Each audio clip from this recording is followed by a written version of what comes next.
Good morning and welcome back to Boho Jewel on YouTube. So I've been doing some crocheting over the last month or so, and I thought it would be fun to share just a basic crochet stitch tutorial kind of thing for you guys. So I have these little samples, I guess you could call them, that I crocheted up this morning just to show you what some of the different basic stitches look like, and then I'm going to actually show you how to do each of the basic stitches. So this one right here is your basic single crochet, and this is the pattern that it makes and what it looks like, and I think it's a cute little pattern. It's simple, it's easy. I did a tutorial how to make an easy crochet dishcloth, so good step for beginners. This is where you want to start, is with your single crochet. And then we have right here, it's a half double crochet, so you can see how the pattern is a little more complex, and it's a pretty pattern as well. So this is your half double crochet, and then here is your double crochet, and the reason it's called a double crochet is you have kind of two stitches stacked on top of each other. So this one is nice. You can see it starts to loosen up the fabric a little bit, the yarn a little bit. So these are all things to think about when you're creating something, and depending on what you're making, what you want to use, which kind of stitch you want to use. And then here we have a triple crochet, which is very similar to our double, but just a little bit taller, just one stitch taller. So you can really see how loose that one is. So I'm thinking this might be nice for like a scarf or something, you know, if you wanted to keep it really loose and airy. So let's get into our basics and get started. So I'm going to start with our single crochet. I'm going to show you first of all, of course, from the beginning, in case you're a beginner. You want to get your slip knot onto your crochet hook, and I'm using a number 5 crochet hook simply because that's what was recommended with the yarn. If you look on your yarn packets, it will show you the recommended crochet hook size. So here we go to make our slip knot. So I just like to take it right on my forefinger and pinch it with my thumb, wrap it around, lay that strand behind, and then lift the front up a little and hook it over. So I'm going to show you that again, and it's called a slip knot because as soon as you take it off your hook, you can pull it apart.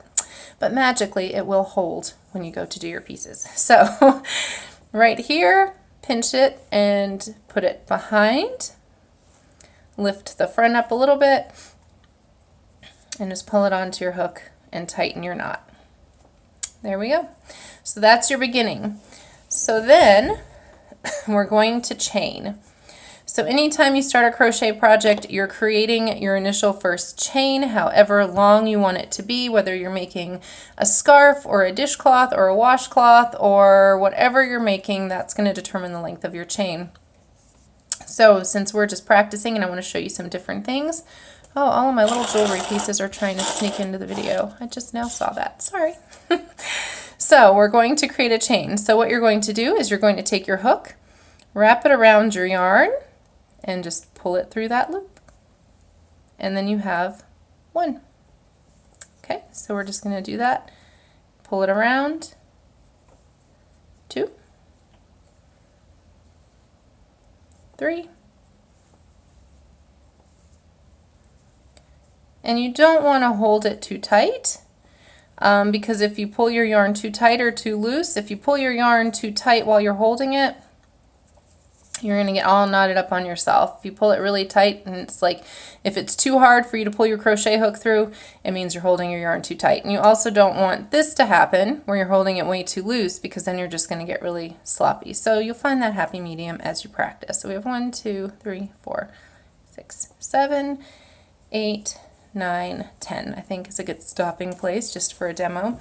So your first basic crochet stitch, your single crochet, very easy. You're just going to go into your first stitch right here, trying to make sure I show it really well.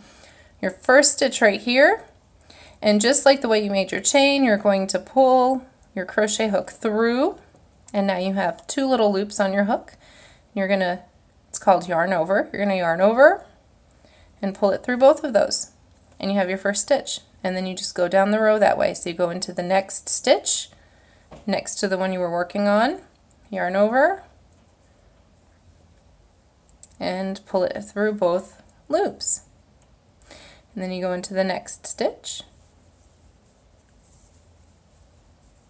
and so on. And you go all the way down the row and pull it straight through. And now when you're first starting this, just like anything else, don't worry so much about speed. Just worry about your technique and worrying on getting it, don't worry at all, actually. Just have fun with it and focus, that's the word I'm looking for. Focus more on getting your technique right and learning the stitch, and then the speed will come with time. So that is our basic single crochet. So now when you come to the end, you have this happening. So then what we do, it's called a chain one. So you're going to take it, yarn over, and just pull through that last chain and turn your piece over, and same thing. Then you start in your next row. You can see where the next space is, and you just start on the next row and single crochet down the next row all the way back to the end, and you'll see your pattern starting to form.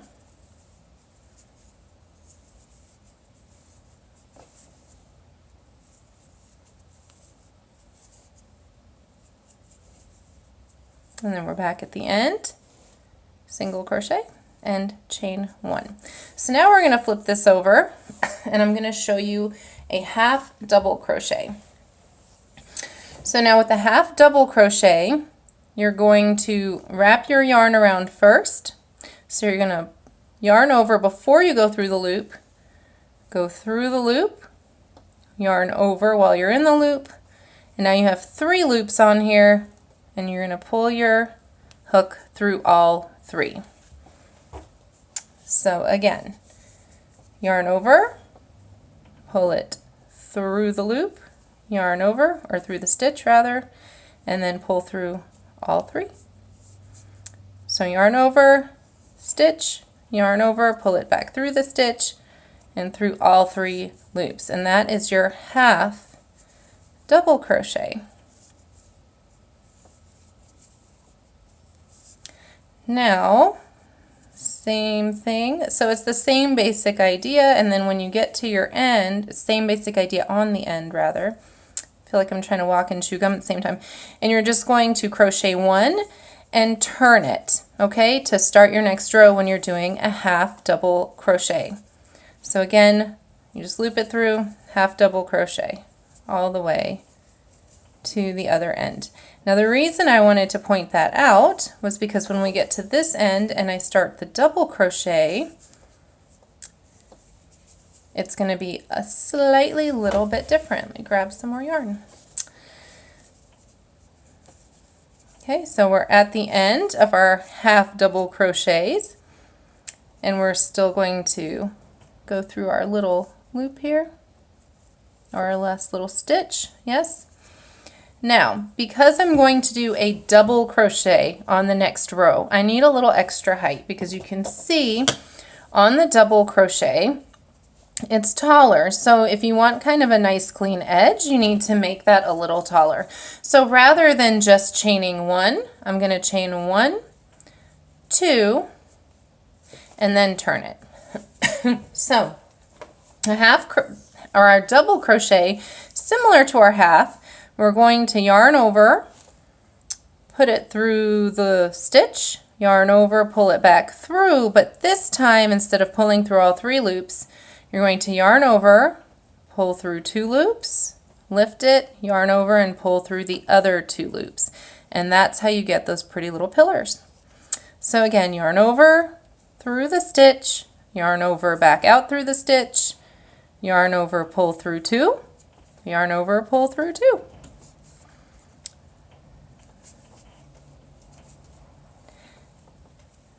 Just like that. And you can see where we have a lot of extra height compared to the other stitches. Through and through. And you'll notice as you do this, like each crochet stitch almost has its own little rhythm, I feel like. I know that sounds very groovy of me, but I feel like they all have their own little rhythm. So same thing on the end.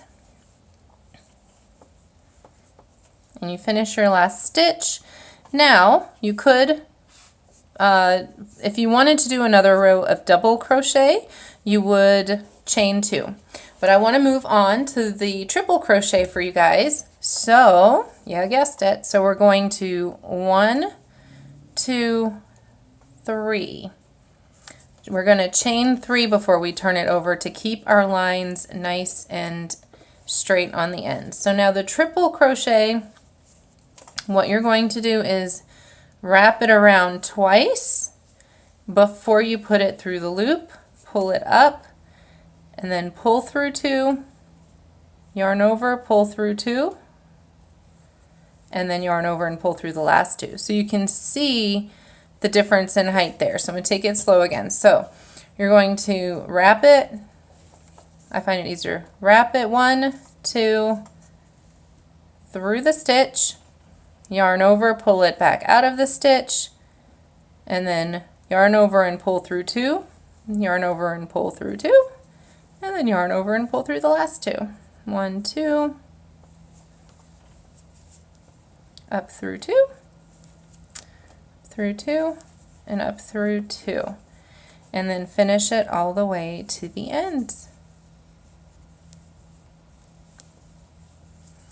So I would love to know some projects that you guys are working on if you are crochet masters, because I am still fairly new to crochet and I'm just sharing things as I learn them. My mom is actually awesome at crochet, and she started making some things that I'm posting in my Etsy shop to help her sell them since her retirement. So I can't make the beautiful, lovely, complicated things she makes just yet, but I'm having fun learning some of these new things. You got to keep learning and got to keep having fun, right? So let me know what kind of projects you guys are working on too. I'd love to know, and I'd love to try some new things. So here we go through our last stitch, and because I'm not going to take any farther, I'm just going to pull through here, just chain 1 and pull it all the way through. So if you, when you're ready to finish whatever you're working on, that's what you do. You pull it all the way through, and then you just take a needle and work that through there. So that is basic tutorial of your basic crochet stitches: single, half double, double, and triple. So I think I'm going to next kind of start playing around with using these in kind of patterns together and see what works for different projects as well. So I hope that was helpful. Let me know what you think, and I will see you guys soon. I have a fun little face scrubby / eye makeup remover pad that I've been working on, and I will share that very soon. Have a great day, guys. Thanks.